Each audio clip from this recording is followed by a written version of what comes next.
and I'll say this about the aftermath and the alcohol and all that other type of stuff. I am blessed to this day that we were in Japan and in Okinawa that did not have guns. Yeah, no, I get it. I'm really blessed, and I'm here today probably because we did not have guns in Okinawa, because I was in such a horrible situation, and I blamed. I'm sure everybody did. I'm sure at some point you blamed yourself. Hey, what could we have done better? What's the one thing that we could have done that could have, I'm not going to go into specifics because I don't know how deep you want to go into this about the accident, but what is the one thing that I could have done that would have gotten him out of there quicker, that would have gotten him to the surgeons quick enough? What's the one thing? And for years, and I'm not going to lie, man, it's been since 2011 and I still do it. I did it the other day and thought about him, and I saw a picture or something like that. And I was like, man, what if I could have just done this, or if I could have just done that? And my situation is that being the assistant chief, I felt like that I didn't allow you guys to do what you needed to do to get him out of there. Like if I just would have had more trust in my guys, or if I would have just allowed more things to go on, maybe if I would have stood back and let you guys do what you do. And I think then when I think about it, I'm like, you know what? I did that. I did what I was supposed to do. But there's so many things that compound you that you're like, I didn't do this. I didn't do that. I didn't do this. It's the same thing in our marriages and our divorces. If I would have done this, if I would have done that, the kids would still be here. It'd still be this. So any scenario, just as there's a worst case scenario where we are preparing for something happening, there's a worst case scenario of once it gets done, we're always going to question, did we do what we were supposed to in that environment, in that situation? And yeah. I mean, that I don't know if I'm ready for the deep dive into it yet, but I'm like, I'm a talk around it, but still talking through it with you. The decision, because I remember when we had the conversation, the one thing that I told you that that most people don't know, only a few people know this. The doctors that were working on him came to the station to find me and Chad. I guess they heard that we were escorting him home. And I don't even know how. I don't know what compelled them to do that, right? Because we were kind of like hands off, right? Nobody wanted to talk to us, right? Like everybody's walking on eggshells around us. They didn't want to just deal with the problem. They're just like, these dudes were literally their brother pretty much just died, and they're still here at work. You know what I'm saying? Like, so, but that doctor pulled me and Chad, he pulled me into the office, and then he brought in another nurse and then like a med tech guy, one of the tech guys. And he told me, he's like, man, we hear you're having a hard time. Dude, I don't know how he heard this. Never met this guy before. But he was like, I want to let you know that our team of doctors and nurses, we were operating on him and working on him. He's like, we had like 15 doctors and nurses in there trying to save his life. And he's like, I can only imagine what you're going through. And he's like, I feel compelled to tell you that whether it took you 3 minutes to get him out, 10 minutes, 15 minutes, 30 minutes, because it took us 30 minutes to get him out, what the damage that was done, because of how big the truck was and the situation and how it was. But when he told me that, I didn't realize how that would impact me. Not Right. at the moment, not for the next 5, 6, 7, 8 years. It wasn't until like I really had to have a gut check, man.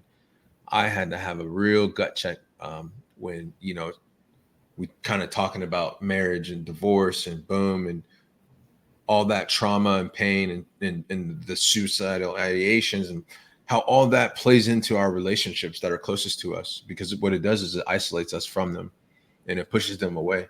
And then, we start replacing them in the relationship that we want with those problems that we're having, and then we start filling it up with, all these alcohol, other things that are bad for us in our relationships. But I didn't realize that it was something that you needed to hear. Right. That was the conversation. That was part of the conversation I had with you was, man, I don't think you know this part, but like, this is what the doctor said. Like, it didn't matter. Cause I know that was something you were struggling with. Right. You had told me. And I was like, and it, like you said, shoulda, coulda, woulda, Mhm. what happened is what happened. And I hate to say it, but at that point, it's how we can collectively come together and share in the Right. pain, share in the experience of growing and trying to be better and trying to support one another. And we did that. At one Right. point, it's called the Cadena Mafia for a reason, Right. because we had like a mutiny. Our shift in Right. particular we had a mutiny in the station, man. It was like, hey, if you ain't about this life, F off. Because Right. before Derek, Shimada died. You remember that? Right. I'm gonna have to send you the picture. I'm gonna send you the picture of both their bricks are next to each other. Boom. Yeah, you sent it to me. Oh, I did. Okay, You but sent it to me. Yeah. I hate the fact that Shimada died the way he did. But you know Right. what? I hate to say it like this, but if Shimada didn't die the timeline when he did, I don't Mhm. think we would have survived Derek. I Yeah. think our I department don't would have. think we would have been ready. You Right. know what I'm saying? Because Right. that happened what, like a few months before Right. Derek, and we were all just trying to we're all sort of learning how to come together and be like, man, it's crazy how quick life goes. And Well, then Shimada, if I'm remembering this correctly, he was out running and yep, just fell over and died. Right? yep, fit dude, man, fit dude. We Yeah, say he was in man, shape. challenge this dude, bro. This dude was like 62. I gotta ask some people back then, but he was older. He didn't look, Japanese didn't look like that, but Right. the last I had a training session with him a couple weeks before he passed. Me and him were training, and he was hitting the Kaiser sled, and I was like, bro, you're a specimen of the Greek gods or the Japanese Greek samurai. You know what I'm saying? Whatever you want to call it. And he I was tough. Yeah. That was tough, man, because if that never happened, our department would not have been able to understand how important we are to each other and how we move together, right? And sharing in that burden. Because I had so many people that we just became tight, man. After that. So there's a lot that, I don't know if I'm ready for all that yet, um but the thing that suffered the most for me, and then I think for you as well, leading up to that and then after that, was the effects, man, on our kids, man, and how Right. that played a huge role because we lost understanding. Right. We literally lost understanding, right? Like I, I just saw TV falling, kid kill a kid, boom, go home from work and why are you not talking? You know what I'm saying? The kids Right. don't understand why I'm like, I don't like you running around the TV. I don't like you doing this, right? Like, go do CPR on somebody's kid, Right. knowing that that kid's already gone, right? You know what I'm Right. saying? And then we had some other stuff that happened. And then everybody's got different stories of the things that affect them and how we do that, but we're not given any excuse, and part of the huge reason why I kind of got to this point in the channel is to give you and me and those that are dealing with the things that we're dealing with an unfiltered place to be like, you know what, it's okay. Right. There's no judgment being passed on what you've gone through. Just, I'm going to go through it with you. Right. And we're going to go on that journey together. Right. Like, Right. nobody told me that for years and years and years. Like, the only people that told me that, I guess, were like a small group of people that knew all the things that we're all dealing with. And I'm sure you had one or two people that were there. Right. But it's tough. And and for us, man, our job as firefighters, dude, it's crazy how, you know, we're misunderstood. So Yeah. this is crazy. Man, this was deep. Yeah, Yeah. Yeah, man. I mean, it's in a roundabout way. I think we kind of got back to, you know, the family and how our jobs influenced that and impacted that. And, you know, I know you're still working with that with your kids. And like I said, I'm doing the same thing with mine. You know, it's hard to just call your kids and they really don't want to talk to you. Not because they're Right. hurt you or against you, but they're kids. They don't know what's been done to them or against them. And the impacts aren't going to be known until as they get older. And we got to sit there and just be like, all that lost time. So what do we do? Right. What do we do during those times of like, I don't get to raise my kids. I'm not given that opportunity. My kids are all the way in Germany, man. It feels like it's been robbed. I've been robbed and I'm being robbed. But how did you and what did you do after your wife had taken the kids and you started getting better? Right. What were some steps that you started doing? Well, it took years. It took 2 years for me to find Natalie and to get on a better path. And somebody's going to be a wife. Hold on, sorry. You said to find her? To find Natalie, 2 years. Wow. It took 2 years after. She took the kids and just told you nothing. Yeah, she took the kids and we're gone. Yeah, so we separated and she went to San Angelo, which is kind of funny. But she went to San Angelo, which is for me 5 hours away. So I only got to see him one weekend a month, and did not get to see them very often at all. You know, you get holidays and stuff like that, but when you're still dealing with that much depression at the time, even when I was seeing them, I was sleeping up until I had to be back on the road to get them to San Angelo. I was sleeping until noon or 1 o'clock and then getting them in the car and taking them because I was still so depressed I couldn't get through it. So yes, life eventually got better. It took a long time for life to get better, but life eventually got better. But go ahead. So as like you were saying, it got better. Question I had for you kind of was, what's something that the audience can take away if they find themselves in this situation outside of knowing that it will get better? What are some things that they can do outside of, you know, of course, we kind of talked about, you know, mental health, kind of talked about, you know, getting the right diagnosis for certain things, conditions, not drinking, right? What are some things that you did? One thing I'm going to say, man, and it was always a huge thing when I was in the military, it was always pushed on us to volunteer for this, volunteer for that, volunteer for this. Yeah. We were always told to volunteer. But here's the problem. We were told volunteer to make your EPR look better. For a reason outside of what you. Yeah, to make your efficiency report look better, or make this look better, or make that look better. That's what it was always about, was to make yourself look better on paper. But when I volunteered, dude, I volunteered because I enjoyed it. It was something that I liked to do. I wanted to get out there. I wanted to be involved. It was something, you know, either it was fill the boot, which we were all really a huge part of. It was the Special Olympics. It was singing national anthems. It was clean up. whatever else you can possibly think of.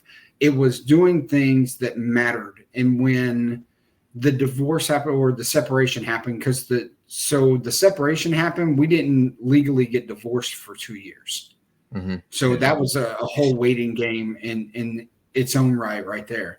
But one thing that I will say as a takeaway, if you're going through a crap ton of stuff right now, if you're getting your teeth kicked in, find something in a way that you can give back to somebody else who might be hurting worse than you are. Man, Do soup kitchens, volunteer, find a way to get out there and volunteer. If you love veterans and there's a veteran program that you can be a part of, go be a part of that. But go out and be a part of something. For 2 years, I sat in a loft. The only thing that I did to get out of that loft was to go to the grocery store and go to work. And every time that I would get off work, I would immediately come back home. Within 15 minutes, I was back in bed or on the couch watching TV, not eating, not doing anything else, just depressed as crap, not doing anything. And the whole time I had buddies of mine saying, hey, man, let's go to the soup kitchen. Let's volunteer. Hey, let's go this. Let's go do that. I should have been out there volunteering because I did not realize how important volunteering was for me until I got outside of everything and away from that environment of the military. And then volunteering wasn't nearly as pushed as what it was while we were inside. Yeah. Oh, yeah. Volunteer, go do something for somebody else. Find somebody who's more hard off than it is and is having a harder time than you, and do something for that individual. I don't care if it's somebody I don't care if it's somebody that's on the side of the road that doesn't have food or that type of stuff. If it's helping them clean up, I have a buddy of mine who helps clean people up and get them ready for job interviews. Oh, nice. Like shaving them, stuff like Shaving that. them, cleaning them, getting them all dressed up and that type of stuff, getting them a tie and a shirt. And that's what he does. That's his love for taking care of one another. And volunteer, go do something to help somebody else that's less fortunate than you are. Brother, man, that's some cold advice, man, because I didn't realize that either until I started fully doing it. You know, I'm part of an organization, vice president. We build beds for kids that don't have beds, man. And I didn't understand like how impactful it would be in my life, you know, because I thought I lost, I still feel like sometimes, right? But I thought I lost my kids because of where they're at in Germany. Then this opportunity came along, jumped on board, and like, you know, the first kid I delivered a bed to, man, he didn't want to talk to us. You know, he didn't want nothing to do with me walking in his room, you know, his house, you know, single mother. Most of these people that we help deliver beds to are single mothers. And then like I built the bed. Mind you, I'm not a super handy dude. I am now. I've built myself through my pain, right? Through processes of pain, to be very handy in a lot of different things. And so I've started leveraging that to be resourceful. And like you were saying, you know, go help somebody out. You know what that turns back into is having a purpose. Right. And so seeing the delivery of that bed and then the kid having this 180-degree turn from like, I don't want to see you running away. He was running at me, and this other dude, like wanting to hug us, like, oh, thank you. You know what I'm saying? Like super excited, man. And it gave me the biggest like purpose-filled heart that I've had in a long, long time. Right. You know, and I was like, man, this is awesome. You know, I never realized like that's what it does. And so that's a big part of my journey too. You know, we'll get into that as we further on later on down the road. But I agree with you 100%, man. You know, being purposeful with your life, to remove you from inward thinking to outward doing for people became the greatest asset and tool in my growth, in my journey as well. So I appreciate that, man. I agree. I understand that. But I'm gonna add something onto that. Okay. Okay. Volunteer within your means. Oh yeah. Yeah. Okay. Don't volunteer yourself and then you end up getting down and depressed and upset because you cannot fulfill the mandates that you've put on you. Mm-hmm. I'll give you an example. Survivors Against Suicide. It has been my dream. It's been what I've wanted to do for years. It has taken, she died in 2006. So it has taken since 2006 to get to the point that we're finally at. And we still are just in the incipient phases of getting it done. There's so many things that I said that when I did this and I really started getting rolling in it, I was like, we're going to do this and I'm going to be doing all this traveling and I'm going to be doing personal speaking and I'm going to be doing this all over the nations and blah, blah, blah, blah, blah, and everything like that. It hadn't come to fruition. And the reason why is that I didn't start small. I did all this volunteering stuff and all this trying to save the world and everything else, but I did it outside of my means. Stay within your means. Stay within what you can personally and physically and emotionally can do. Don't put yourself out there that's going to hurt you in the long run. I finally got to a point where I got really depressed over it because, and you hear depression has a lot to do with what I deal with, but I got really depressed over it because I wasn't able to fulfill immediately what I had built up to think it's the end all be all. And I wasn't able to do that because I went beyond my means. So that's just my 2 cents. Man, I agree, man. That's sound advice, man, because especially once you start getting on that train of momentum, like, oh, I'm gonna do this, I can do that. Man, I was working 5 jobs. Paying child support, didn't have my kids, couldn't see my kids, couldn't afford to. I was barely surviving, dude. I'm not going to talk about some other things that she did, but Right. Some foul things that happened that she did that really hurt me even more financially, right? Set me back. And I was grinding, dude. Still making all this money for nothing. It was all going out anywhere because I couldn't have the mindset to like structure it all. Right. I was just trying to survive, boom, boom, boom. And so it took for me to break. It took for me to break. It took for me to, to really, you ever feel like sometimes when you're going through things, you were in quicksand? Yes. And then instead of sinking, you needed the quicksand to become cement so you can actually learn to break through. Right? Like I didn't understand that concept, man. That sometimes I needed to let the pain, let the things that were happening happen. So once it settles and it hardens, okay, now I know how I can operate and move. You get what I'm saying? And so right. You said break. And that word sucks and that word's beautiful at the same time. Okay. Yeah. I'm gonna say this. I don't know if you know who Joyce Meyer is. She's a I've heard the preacher. Okay. Pastor, right? Yeah, pastor. So she said something a long time ago that said being at the most broken part of your life is the most beautiful part of your life. Because at that point, there's only one way up. Yeah. When you're at the very, very lowest that you can possibly go, there's only one way up. That's it. I agree, man. I agree. So, well, man, bro, this is such a good conversation, man. I think I'm gonna make a few different videos out of it. Okay. But I want to take the time to thank you for your time and your insights into some of the things that you've gone through. This is 2 of many. I don't think this is going to be a once in a couple conversations. I think it's going to be a continuance. Link at the bottom to Survivors Against Suicide. The link is there going across the banner.